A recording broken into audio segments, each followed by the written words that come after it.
Hello everyone, this is next video in the series of individual doubt session. This session starts with the doubt of girl student Shalu Tripathi from Kanpur UP. She experienced during the preparation of board exam, she experienced some doubts in history chapter number 1, nationalism in Europe, and where she was facing some problem. That particular topic name is making of Germany, or you can say unification of Germany. I think even most of students consider it as the toughest topic. So let's get going. First of all, you should have a look on this map. This is the present Europe map. Okay, this is the location of Germany and all. It will be used. Okay, so before I start, have a look on this map. Okay, now the topic start, making of Germany.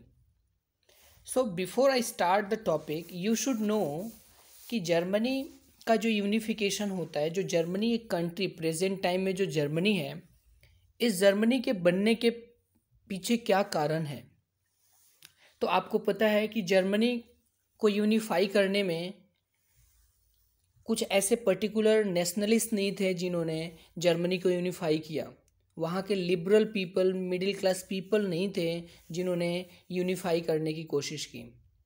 फिर Germany unify कैसे होता है? Who helped?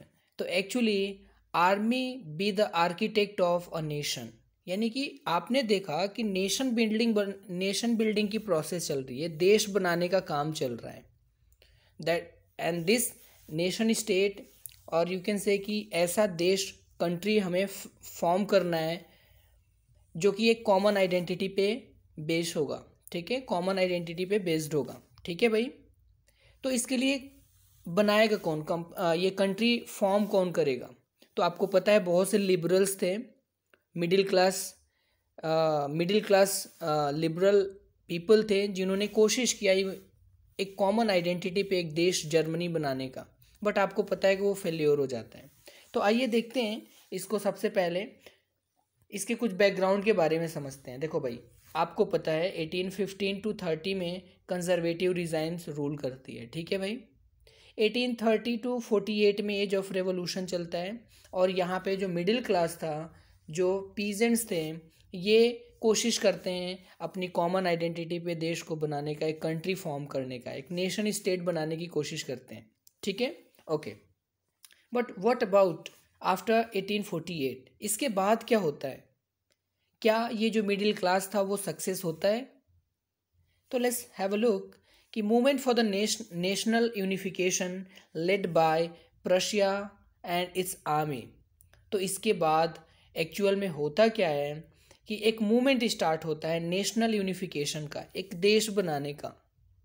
और ये इसको lead कौन करता है भाई? तो this was led by Prussia and it's army, और यू कैन से कंजर्वेटिव्स. यानी कि कंजर्वेटिव और जो प्रशिया थे, वो खुद, प्रशिया का जो किंग मोनार्च था, वो खुद ब खुद यूनिफाई करने की कोशिश करते हैं. वो खुद यूनिफिकेशन में अपना रोल प्ले करते हैं. वो खुद चाहते हैं कि जर्मनी यूनिफाई हो जाए. ठीक है भाई.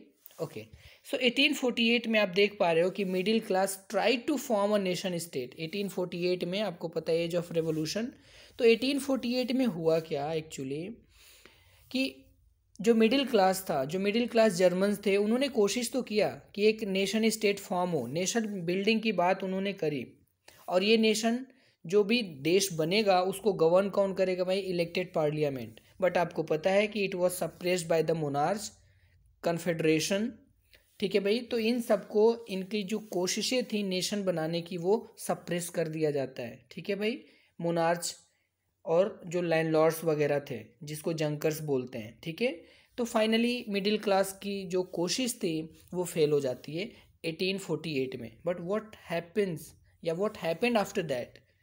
तो फिर उसके बाद खुद प्रशा का जो मोनार्च, जो राजा था, प्लस जो आर्मी थी, ये खुद अब यूनिफाई करेंगे जर्मनी को. ठीक है. ओके, तो this is all about the background. Okay, अब यहाँ पे यूनिफिकेशन ऑफ जर्मनी 1848 टू 1871। तो इसकी कहानी शुरू हो जाती है 1848 से 1701 तक। ठीक है भाई, फिर से एक बार मैं आपको कॉन्सेप्ट क्लियर कर दूं कि 1848 तक क्या होता है। 1848 में मिडिल क्लास कोशिश करता है जर्मनी को यूनिफाई करने का, बट वो फेल हो जाता है। क्यों? क्योंकि जो मोनार्स थे, जो राजा वगैरह थे, लैंडलॉर्ड वगैरह थे, वो सप्रेस कर देते हैं।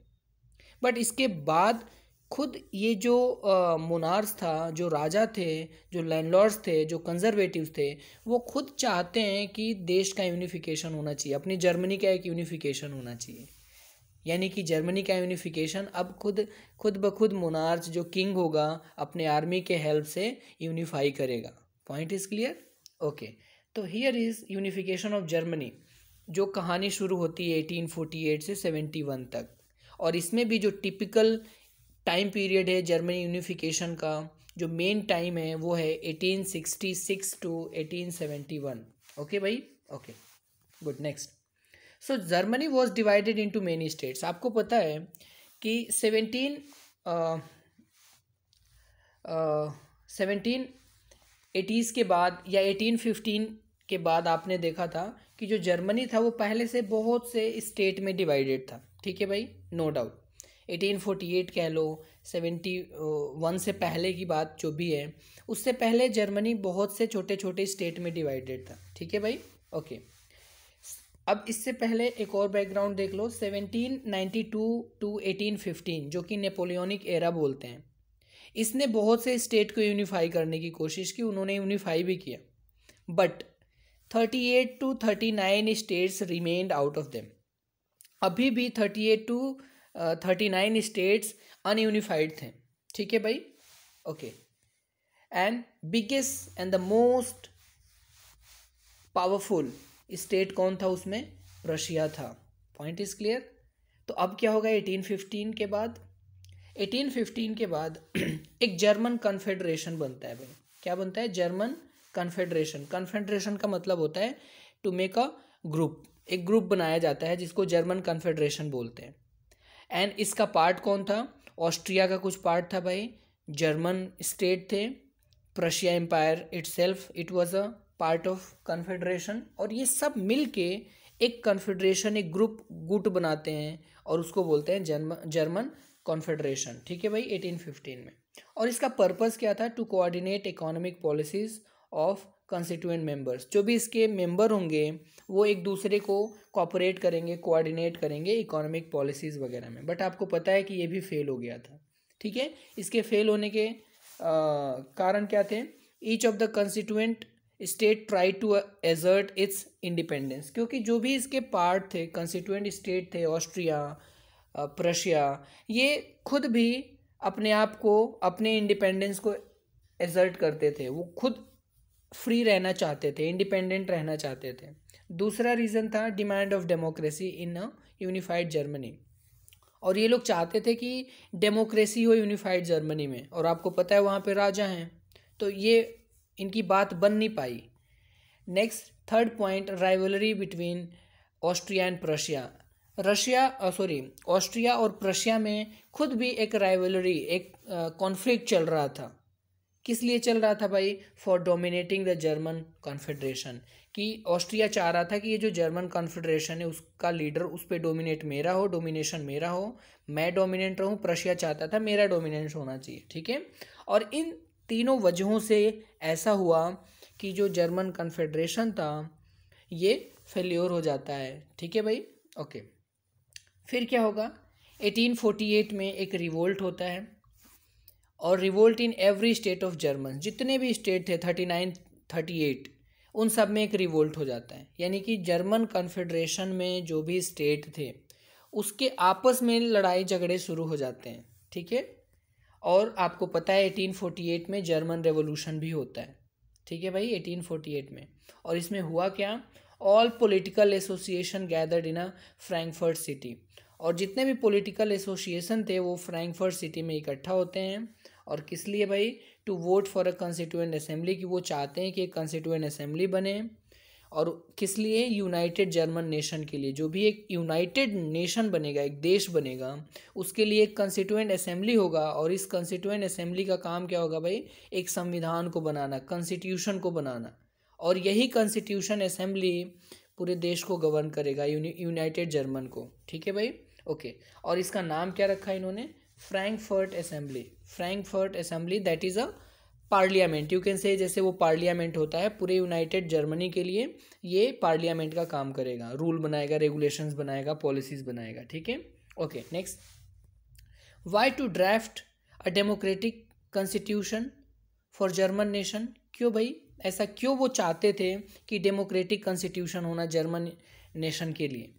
तो आपको पता है कि मई 1848 में 831 इलेक्टेड रिप्रेजेंटेटिव वहाँ पे मार्च कर जाते हैं, मूव कर जाते हैं फ्रैंकफर्ट पार्लियामेंट में।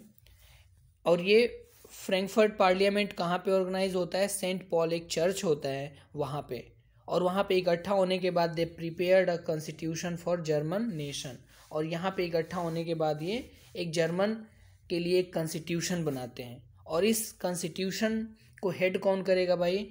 Monarch, that is constitutional monarch. यानी कि अब जो ये देश चलेगा, जर्मन जो देश चलेगा, इसका जो गवर्नेंस होगा, that will be govern by, headed by constitutional monarch. यानी राजा भी रहेगा, and that Raja, that king will work, that king will work under the constitution. अब इसके पास एब्सोल्यूट पावर नहीं होंगे, उस पर थोड़े से उसके पावर को कंट्रोल किया जाएगा with the help of constitution. Got the point, okay. तो ये यहाँ पे इकट्ठा होने के बाद 831 रिप्रेजेंटेटिव ने एक कॉन्स्टिट्यूशन बना दिया, और ये कॉन्स्टिट्यूशन बनाने के बाद इन्होंने प्रपोज किया। प्रपोज करना मीन्स ये राजा के सामने, जो प्रशिया था उसके सामने इन्होंने एक प्रपोजल रखा कि देखो भाई, राजा जो वहाँ का किंग था फ्रेडरिक विल्हेम IV, इसके सामने एक अपना प्रपोजल रखते हैं कि देखो भाई, आपको ये मानना पड़ेगा कॉन्स्टिट्यूशन, और आप अब अपने मन का नहीं करोगे, अब आप कॉन्स्टिट्यूशन के अकॉर्डिंग रूल करोगे। ठीक है भाई, ओके। यानी कि यूनिफिकेशन ऑफ जर्मनी अब एज अ कॉन्स्टिट्यूशनल मोनार्च होगा। किंग जो होगा वो कॉन्स्टिट्यूशनल मोनार्च के अंडर काम करेगा। यानी जो किंग ऑफ प्रशिया होगा, वो जो किंग ऑफ प्रशिया बोले तो जो जर्मन का एम्परर होगा, वो अब एक कॉन्स्टिट्यूशनल मोनार्च के अंडर वर्क करेगा। Point is clear. बट आपको पता है कि इस बात को रिजेक्ट कर दिया किसने भाई? मोनार्च ने। वहाँ के जो भी मोनार्च था, वहाँ का जो राजा था, उसने मना कर दिया। ऑब्वियसली मना करेगा भाई, कोई नहीं चाहेगा कि उसके पावर कर्टेल हो। किसी भी हेड, जो पॉलिटिकल हेड हो, जो किंग हो, वो नहीं चाहेगा कि उसके पावर का शेयरिंग हो, उसके पावर पे कोई भी कंट्रोल, कोई भी लिमिट लगाए, और ये कॉन्स्टिट्यूशन उसके पावर को लिमिट लगाती थी। तो बस इन्होंने रिजेक्ट कर दिया, ये जो राजा था इसने मना कर दिया। And to oppose the elected assembly, और उसने ये भी बोला कि ये जो इलेक्टेड असेंबली आपने बनाया है फ्रैंकफर्ट असेंबली, इसका अपोज भी किया जो राजा था वहाँ का। फिर क्या था आपको पता ही है, Frankfurt assembly was also dominated by middle class. आपको पता है कि वो जो फ्रैंकफर्ट असेंबली था वो खुद भी डेमोक्रेटिक नहीं था, क्योंकि उसमें ज़्यादातर जो लोग थे, जो मेंबर्स थे, वो मिडिल क्लास से थे। ठीक है, and this middle class resisted the demands of workers and artisans. तो मिडिल क्लास वाले सिर्फ अपना फ़ायदा देखते थे। ठीक है भाई, और इन मिडिल क्लास को इस फ्रैंकफर्ट असेंबली को रेजिस्ट किया गया, इसका भी अपोज किया गया। जो भी वर्कर और आर्टिसंस थे वो नहीं चाहते थे कि सिर्फ मिडिल क्लास का ही डोमिनेंस हो। फिर इसका रिजल्ट क्या हुआ भाई? जहाँ पे मिडिल क्लास का डोमिनेंस होगा, ऑब्वियसली यहाँ पे वर्कर्स और आर्टिसंस की बातों को कोई सुनेगा ही नहीं, उनकी डिमांड को कोई रखेगा ही नहीं। तो बस इसका परिणाम ये हुआ, इसका रिजल्ट ये हुआ कि जो भी वर्कर क्लास था, जो लोअर क्लास था, वो इस फ्रैंकफर्ट असेंबली को, मिडिल क्लास को सपोर्ट करना बंद कर दिया। और बस जैसे ही सपोर्ट इन्होंने वापस लिया, राजा को एक चांस मिल गया, एक मौका मिल गया कि भाई अब इनकी जो बातें हैं, मिडिल क्लास को जो रिवोल्ट है उसको रिप्रेस कर दो, सप्रेस कर दो। और राजा वहाँ का ट्रुप बुला लेता है, आर्मी बुला लेता है, और रिवोल्ट को सप्रेस कर देता है। ठीक है भाई, ओके। और जो असेंबली बनाई हुई थी, जो असेंबली फ्रैंकफर्ट असेंबली था, उसको डिसबैन भी कर दिया, उसको बैन कर दिया। ठीक है भाई, मतलब कि this is the way and this is the point where revolution of 1848 was failed. और इस तरह से 1848 का जो रेवोल्यूशन था वो फेल हो गया। यानी कि जो जर्मन पीपल, जो मिडिल क्लास ग्रुप था, जिसका सपना था कि एक अपना देश होगा, अब वो भी उनका सपना टूट गया, क्योंकि अब कोई साथ ही नहीं दिया इनको। और जो आर्मी थी, जो राजा मोनार्स था, उसने इसके डिमांड को सप्रेस भी कर दिया, उस असेंबली को भी बैन कर दिया। Point is clear.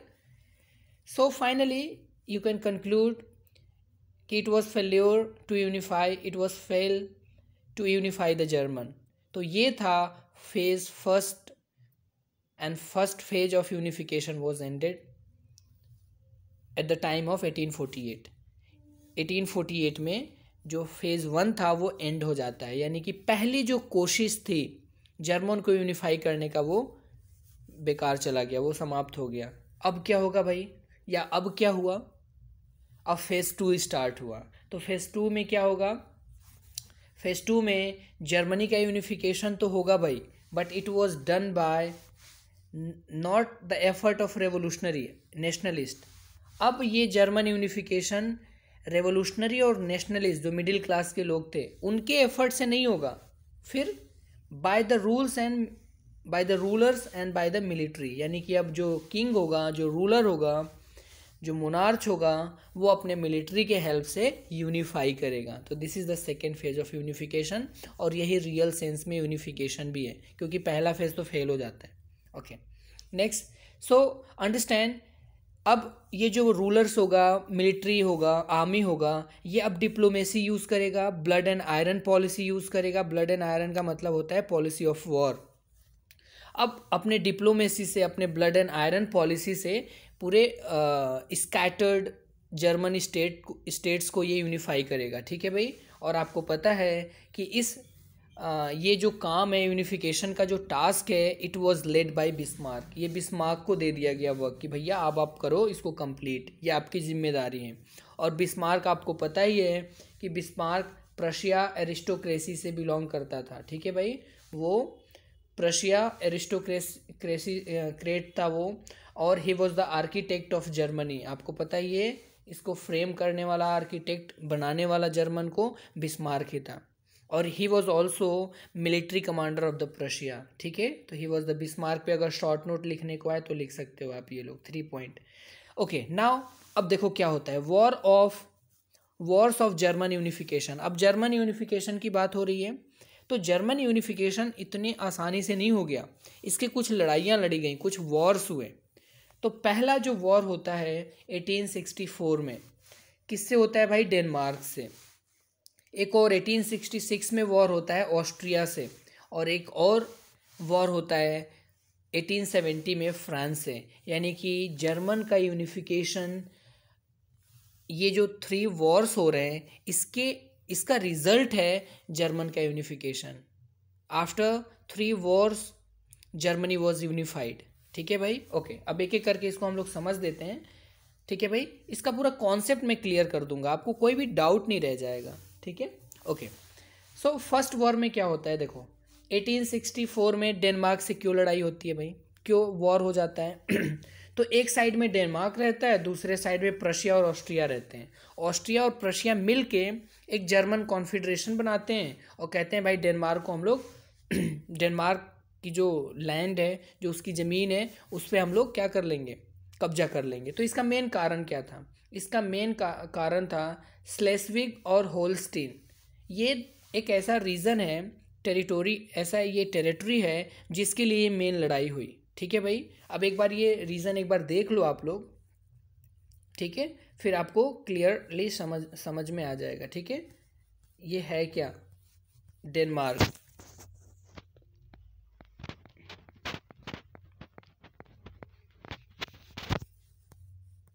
देखो भाई, ये है आपका, ये सिर्फ आपके कॉन्सेप्ट क्लियर करने के लिए मुझे बैकग्राउंड देना पड़ा, इतना लेंदी वीडियो बनाना पड़ा। ठीक है भाई, ये आप देख रहे हो, आप ये जो पोर्शन आप देख रहे हो ना, स्लेशविग और होल्स्टीन, एक्चुअल में ये प्रेजेंट टाइम का डेनमार्क है। देखो ये प्रेजेंट यूरोप है, यूरोप का मैप, और यूरोप में आप ये देख रहे हो ये वाला जो रीजन है ये डेनमार्क है, ठीक है। तो जो डेनमार्क था इस रीजन पे अपना कब्जा चाहता था, ठीक है, अपना डोमिनेंस चाहता था। उस टाइम पे इसका नाम था Schleswig and Holstein. Got the point? Okay. ये कहाँ पे है भाई? ये डेनमार्क में है। Okay, just wait a second. Okay, understand. तो मेन कॉजेस क्या था भाई?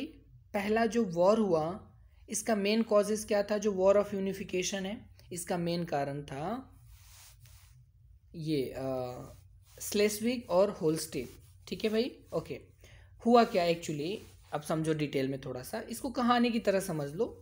1863 में क्या हुआ, जो डेनिश था, डेनमार्क था, वहाँ का जो राजा था वो स्लेस्विग पे इन्वाइट कर दिया, उस पर वॉर कर दिया, वॉर डिक्लेयर कर दिया। क्यों ऐसा किया? क्योंकि वो स्लेस्विग को अपने में मर्ज करना चाहता था, ठीक है भाई, उसको इंटीग्रेट करना चाहता था डेनमार्क अपने साथ। तो जो जर्मन फेडरेशन था जिसमें इस जर्मन फेडरेशन में कौन कौन थे? प्रशिया और ऑस्ट्रिया थे। इन दोनों ने मिल के उसको हरा दिया, डिफीट कर दिया डेनमार्क को। और इन दोनों के बीच में एक ट्रीटी होता है, ट्रीटी ऑफ 1864।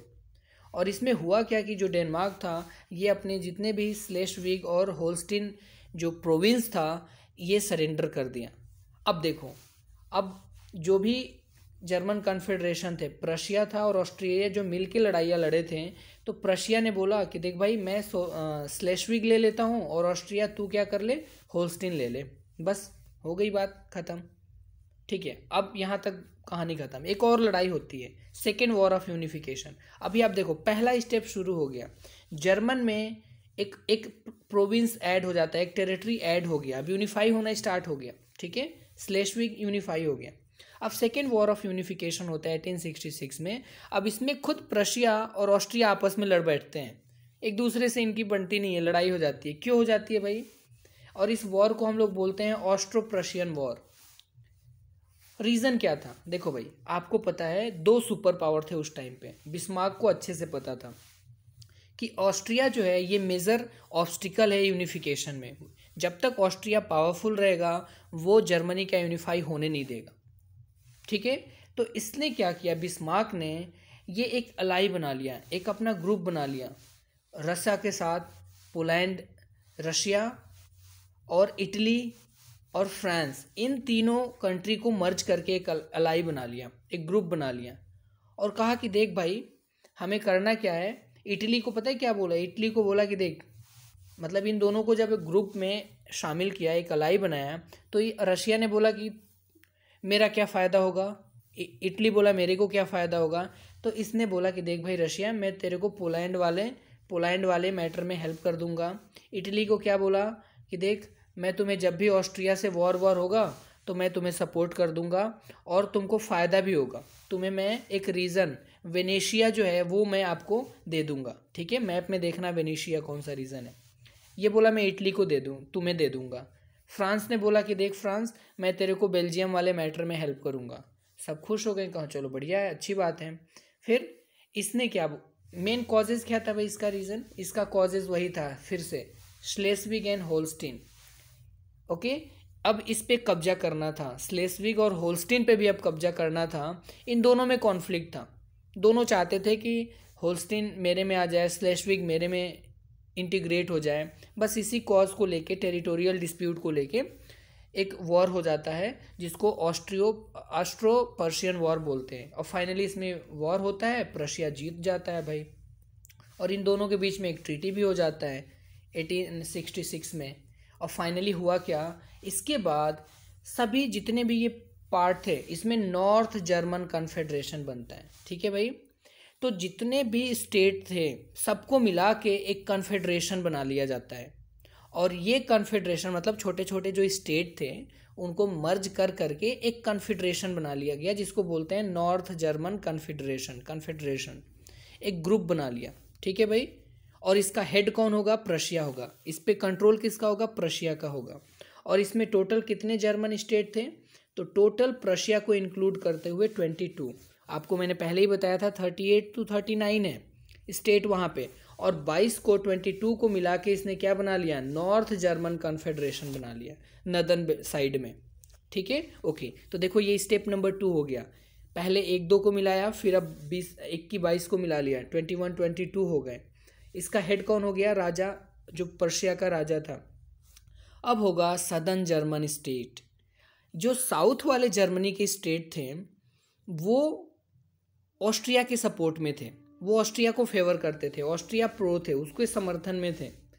तो बस एक और लड़ाई होगी, थर्ड वॉर ऑफ यूनिफिकेशन, और इसमें फाइनली जर्मनी यूनिफाई हो जाएगा। तो ये जो थर्ड वॉर था इसको फ्रांसो प्रशियन वॉर बोलते हैं। अब फ्रांस के साथ वॉर होगा 1870 में। इसका मेन वजह क्या था भाई? देखो भाई, इसका मेन वजह था वैकेंट क्राउन इन स्पेन। थोड़ी सी कहानी बता दूंगा फिर आपको समझ में आ जाएगा। देखो यहाँ पे देखो, विस्मार्क को आर्किटेक्ट क्यों बोला जाता है? ही वॉज वेरी डिप्लोमेट, बहुत ही माइंडेड था, he was very skilled of negotiation. ठीक है भाई, उसको लग गया कि मुझे अब फ्रांस से जीतना है, तो इसके लिए मुझे कुछ एक और स्किल, एक और गेम खेलना पड़ेगा, और इसने यही करा। रशिया के साथ बोला कि देख भाई, जब भी वॉर होगा तो दूर ही रहना, इन्वॉल्व मत हो जाइयो। इटली को बोला देख भाई तुम न्यूट्रल है ना, तुम कुछ बोलना ही नहीं, ना मेरे फेवर में ना उसके फेवर में। ब्रिटेन को बोला देख भाई तुम भी अपने आप को दूर ही रखना, ये हमारा आपसी मैटर है, हम आपस में समझ लेंगे। ठीक है, कहे ठीक है भाई, ओके। और प्रशिया सुपर पावर था ही उस टाइम पे, पावरफुल था। ऑस्ट्रिया भी पावरफुल था। अब सुपर पावर कौन होगा ये डिसाइड होगा इस वॉर में। ओके, तो कॉजेज क्या था इसका? स्पेन में वहाँ पे एक वैकेंट क्राउन, वहाँ का जो राजा था ना उसकी सीट वैकेंट थी। तो प्रशिया ने बोला कि देख भाई, मेरा एक प्रिंस है जो प्रशिया का ही रिलेटिव है, प्रिंस लियोपोल्ड, उसको मैं क्या करता हूँ कि वहाँ का राजा बना देता हूँ। ठीक है, फ्रांस डिमांडेड टू विड्रॉ। उसने बोला कि नहीं, फ्रांस ने बोला नहीं, तुम मत बनाओ, अपने फेवर वाला मत बनाओ, मेरे पसंद का होना चाहिए। ठीक है, मेरे फेवर वाला होना चाहिए। बट आपको पता है जो वेलहेम था, जो प्रशिया का किंग था, उसने रिफ्यूज़ कर दिया, फ्रांस की बात मानी ही नहीं।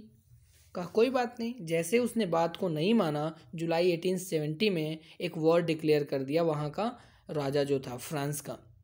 कहा कि अच्छा बेटा चलो मैं बताता हूँ। फिर वॉर हो गया, दोनों के बीच में वॉर होता है। और फ्रांस का किंग कौन था वहाँ पे? तो लुइस बोनापार्ट, ये एक नेपोलियन 3 था, वहाँ का किंग था। ठीक है, ये वॉर डिक्लेयर कर देता है और फाइनली वो हार भी जाता है। और हारने के बाद फिर क्या होता है? Overthrown by the France rebellion. और वहाँ के जो राजा वगैरह थे नेपोलियन को हरा देती है, वहाँ के लोग भी उसको, रिबेलियस जो पीपल थे वो भी उसको एक्सेप्ट नहीं करते हैं। ठीक है भाई, और फाइनली इसका रीज़न ये हुआ, इसका कॉज ये हुआ कि जर्मन स्टेट जो था, साउथ जर्मन स्टेट, वो भी अब प्रशिया को सपोर्ट करना स्टार्ट कर दिया। ठीक है, यानी कि जो नेपोलियन वहाँ का खुद का राजा था फ्रांस का, वहाँ के लोग ही सपोर्ट नहीं किए उसको। फिर क्या हुआ? होना वही था, जब सपोर्ट नहीं करेंगे तो जो सदर्न जर्मन स्टेट थे वो खुद ब खुद प्रशिया को सपोर्ट करना स्टार्ट कर दिए।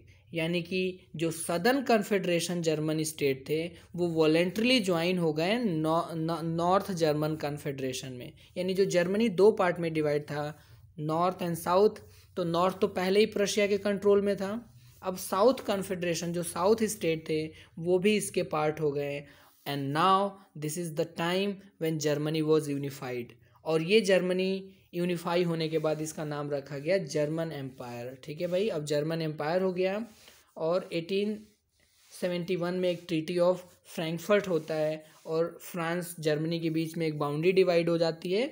और कुल मिला के आप कह सकते हो इन शॉर्ट कि एक नया एम्पायर बन जाता है। और इस नया एम्पायर के लिए एक नया कॉन्स्टिट्यूशन बनाया जाता है, और ये कॉन्स्टिट्यूशन यूनिफाइड जर्मनी के लिए था। ठीक है भाई, न्यूली यूनिफाइड जर्मनी स्टेट के लिए था। और वहाँ का पहला राजा बनता है कौन भाई?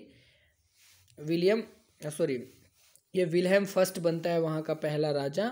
और जो बिस्मार्क है वहाँ पे पहला फर्स्ट चांसलर बनता है, प्राइम मिनिस्टर बनता है। ठीक है भाई, ओके। तो this is all about the German unification. Some another point is there, let's have a look कि जर्मन एम्पायर एक सेरेमनी हेल्ड की जाती है, ठीक है भाई। और एम्परर को वहाँ पे केसर बोलते हैं, एम्परर बोलते हैं, ठीक है।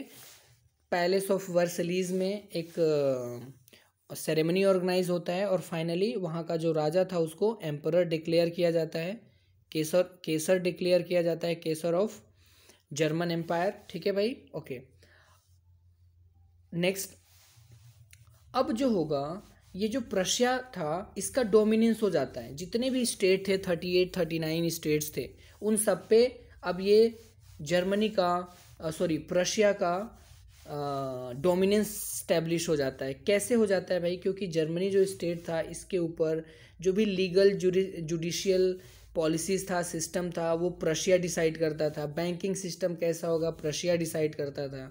करेंसी कैसा होगा, प्रशिया डिसाइड करता था। यानी कि जो एक ग्रुप बना हुआ था, यूनिफाइड जो जर्मनी बना था, उस पर पावर किसका था, उसमें सबसे पावरफुल कौन था?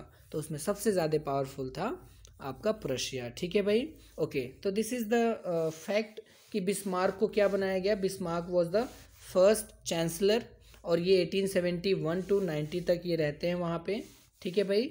Okay, and next he was the master mind of German unification. बिल्कुल यही थे जिन्होंने अपने माइंड को यूज़ किया, अपने डिप्लोमेसी को यूज़ किया, ठीक है। और ये फाइनली चांसलर भी बनते हैं, प्राइम मिनिस्टर भी बनते हैं, हेड ऑफ फेडरल गवर्नमेंट, यानी कि जो गवर्नमेंट होगा उसका ये हेड बनते हैं। मोनार्स तो रहेगा ही, जो राजा था वो राजा रहेगा, ठीक है।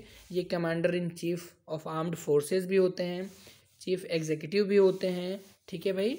तो ये था all about your German unification. अभी प्रेजेंट में भी चांसलर हैं वहाँ पे, वहाँ का जो प्राइम मिनिस्टर हेड होता है, पॉलिटिकल हेड होता है, उसको चांसलर ही बोलते हैं। अभी ओलाफ शोल्ज वहाँ पे है अभी प्रेजेंट टाइम में 21 to 20 अभी प्रेजेंट टाइम में ये चल रहे हैं, ठीक है। तो ये था भाई जर्मन का यूनिफिकेशन, समझ में आया? तो आप इसको एक बार रिवाइज कर लेना। This is all about your German unification. I hope आपको समझ में आ गया होगा। कोई भी डाउट हो आप कमेंट करें।